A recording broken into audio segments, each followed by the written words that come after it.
এডভেন্সের সকল প্রিয় ছাত্রছাত্রীকে আরো একটি নতুন ভিডিওতে স্বাগত। আজকে আমরা দশম শ্রেণীর ভৌতবিজ্ঞানের চলতড়িৎ অধ্যায় থেকে পড়ে নেব তড়িৎ চুম্বকীয় আবেশ থেকে একটা ইম্পর্টেন্ট প্রশ্ন। তাহলে দেখো প্রশ্নটা কি, একমুখী প্রবাহ অপেক্ষা পরিবর্তী প্রবাহের সুবিধাগুলি লেখো। একমুখী প্রবাহ অর্থাৎ কোনটা? ডিসি, ডাইরেক্ট কারেন্ট, বা এটাকে আরেকটা বলা হয় কি সমপ্রবাহ। আর পরিবর্তী প্রবাহ অর্থাৎ কি এসি, অর্থাৎ অল্টারনেটিং কারেন্ট, বা যেটাকে কি বলছি পরিবর্তী প্রবাহ। এইবার এইগুলোকে কেন আমরা এসি বা ডিসি এইরকম নামকরণ কেন করেছি সেটা জেনে তারপর সুবিধাগুলো দেখব। তাহলে প্রথমে দেখা যাক কি একমুখী প্রবাহ অর্থাৎ ডিসি বা সমপ্রবাহ। সেটার ক্ষেত্রে কি হচ্ছে, প্রবাহ সেটা দিক পরিবর্তন করছে না, অর্থাৎ কি বলা হয়েছে একমুখী, অর্থাৎ কি তার দিকটা একদিকেই থাকবে, তাই ওটাকে কি বলা হচ্ছে একমুখী প্রবাহ বলা হচ্ছে। যেমন ধরো টাইমের সাপেক্ষে যদি আমি এই প্রবাহের একটা লেখচিত্র আঁকি, আই ভার্সেস টি লেখচিত্র, সেই ক্ষেত্রে কি দেখা যাবে, দেখো যে এই প্রবাহ সমান কনস্ট্যান্ট, অর্থাৎ টাইমের সাপেক্ষে এটা যে মাত্রায় আছে সেটা থেকে কমছেও না বাড়ছেও না এবং কি দিক পরিবর্তন করছে না। তাহলে এটাই কি হয়ে যাচ্ছে, এটা হচ্ছে ডিসি। এই ডিসি কোথা থেকে, ডিসির উৎস কি কি, সেটা হচ্ছে সৌরকোষ, তড়িৎ কোষ, এইগুলো হচ্ছে ডিসির উৎস। বোঝা গেল। এরপর দেখো এসি অর্থাৎ কি পরিবর্তী প্রবাহ, নামেই কি বলা হয়েছে পরিবর্তী, অর্থাৎ কি পরিবর্তন ঘটছে যার। একমুখী প্রবাহে জানলে যে তার কোনো প্রবাহ মাত্রার পরিবর্তন হয় না, কিন্তু সময়ের সাপেক্ষে যে প্রবাহের অভিমুখ পরিবর্তন হচ্ছে সেটাকে আমরা কি বলবো ডিসি।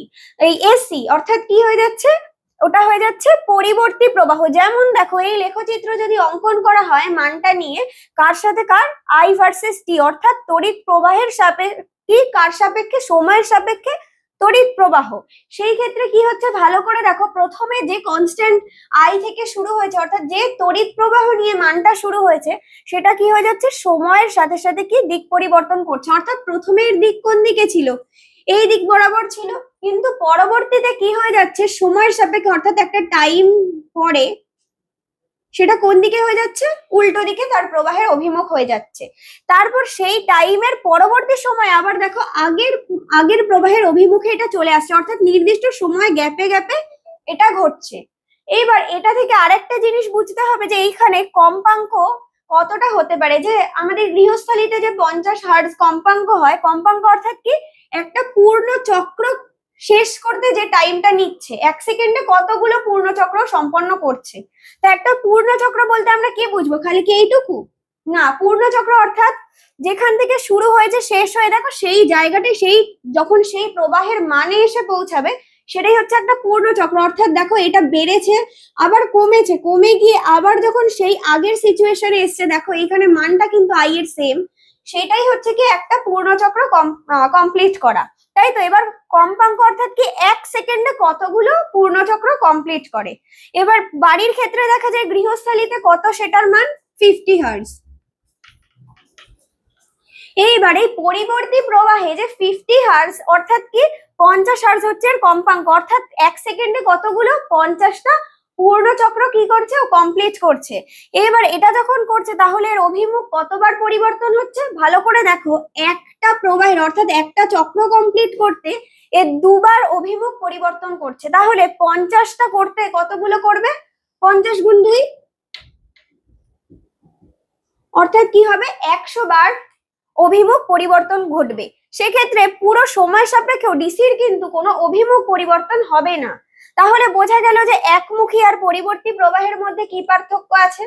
এইবার সুবিধা বোঝার আগে এইটা বুঝে নিতে হবে যে এইখানে একমুখী প্রবাহের ক্ষেত্রে কিন্তু কখনো প্রবাহ বাড়ানো বা কমানো সম্ভব হচ্ছে না, কিন্তু এই যে পরিবর্তী প্রবাহ বা এসির ক্ষেত্রে কি হচ্ছে, প্রবাহ মাত্রাও কমছে এবং কি অভিমুখ পরিবর্তন করছে। একটা সময় দেখো এটা বাড়ছে এবং একটা সময় কি হচ্ছে কমছে, অর্থাৎ এই প্রবাহ মাত্রাকে বাড়ানো কমানো সম্ভব কিন্তু একমাত্র এসিতে, কিন্তু ডিসিতে সেটা কিন্তু সম্ভব নয়।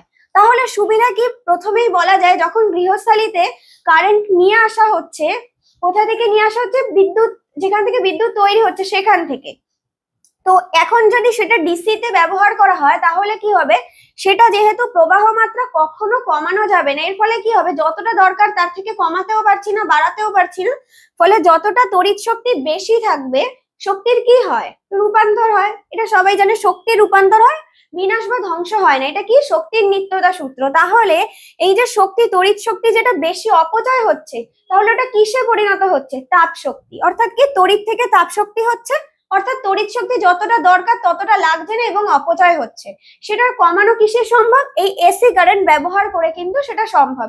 কিভাবে? যখন এইটাকে, এর ক্ষেত্রে প্রবাহ মাত্রা কমানো সম্ভব। এইবার যখন আসছে তখন কি করে? বিদ্যুৎ অফিস থেকে যখন এটা আসছে, বন্টন করার আগেও বিদ্যুৎ কেন্দ্র থেকে যখন আসছে তখন কি এটাকে স্টেপ আপ ট্রান্সফরমার, অর্থাৎ কি বলে? আরোহী রূপান্তরক, অর্থাৎ কি? যেটা দিয়ে ভোল্টেজের মান বাড়ানো যায়, সেইটা ব্যবহার করে কি হয়ে যাচ্ছে? ভোল্টেজ বাড়ানো যাচ্ছে। কিন্তু তড়িৎ প্রবাহ মাত্রা যেহেতু কমানো সম্ভব, সেক্ষেত্রে কি হয়ে যাচ্ছে? সেক্ষেত্রে কিন্তু কোনো বিদ্যুতের অপচয় হলেও কি ডিসি তে যতটা হবে এসি তে কিন্তু ততটা হচ্ছে না। আবার যখন এটা বাড়িতে ডিস্ট্রিবিউট করা হচ্ছে তখন কি হয়ে যাচ্ছে? অবরোহী রূপান্তরক, যেটাকে কি বলা হয়? কি স্টেপ ডাউন ট্রান্সফরমার। সেটার দ্বারা কি হয়ে যাচ্ছে? ভোল্টেজটাকে কমানো যাচ্ছে। সেই ভোল্টেজ কমালে কি হচ্ছে? তারপর সেটা বাড়িতে বাড়িতে সাপ্লাই করা হচ্ছে। এটাই হচ্ছে প্রথম সুবিধা। আর একটা সুবিধা কি? এটা হচ্ছে সহজসাধ্য এবং কি হচ্ছে? কম ব্যয়বহুল। কিন্তু শুধু সুবিধাও নেই, কিছুটা অসুবিধাও রয়েছে। সেটা কি? এটা পরীক্ষায় আসে কখনো কখনো যে কি কি অসুবিধা আছে। অসুবিধা হচ্ছে এসি কিন্তু ডিসির থেকে বেশি বিপজ্জনক। কেন? এটার অভিমুখ চেঞ্জ হচ্ছে, এর ফলে 220 ভোল্টে এর যে মাত্রা সেটা কিন্তু এসির ক্ষেত্রে অনেকটা বেড়ে যাচ্ছে। ফলে কি হয়ে যাচ্ছে? সেখান থেকে বিদ্যুতের বিপদের আশঙ্কা থাকছে। তাহলে এটাই ছিল একমুখী প্রবাহ অপেক্ষা পরিবর্তী প্রবাহের সুবিধা। আশা করি তোমরা সবাই এটা বুঝতে পেরেছো। এটা পরীক্ষায় কিন্তু বারবার আসে, তাই ভালো করে এটা পড়ে যেতে হবে। তো আজকে আমাদের ভিডিও এই পর্যন্তই। আশা করি ভিডিওটি ভালো লেগেছে। এইরকম আরো শিক্ষামূলক ভিডিও পেতে আমাদের ইউটিউব চ্যানেল এডুইন্সকে অবশ্যই সাবস্ক্রাইব করবে। এছাড়াও আমাদের ফেসবুক পেজ এডুইন্সকে লাইক, কমেন্ট ও শেয়ার করতে ভুলবে না। ধন্যবাদ সকলকে। Edwins, learn, grow, succeed.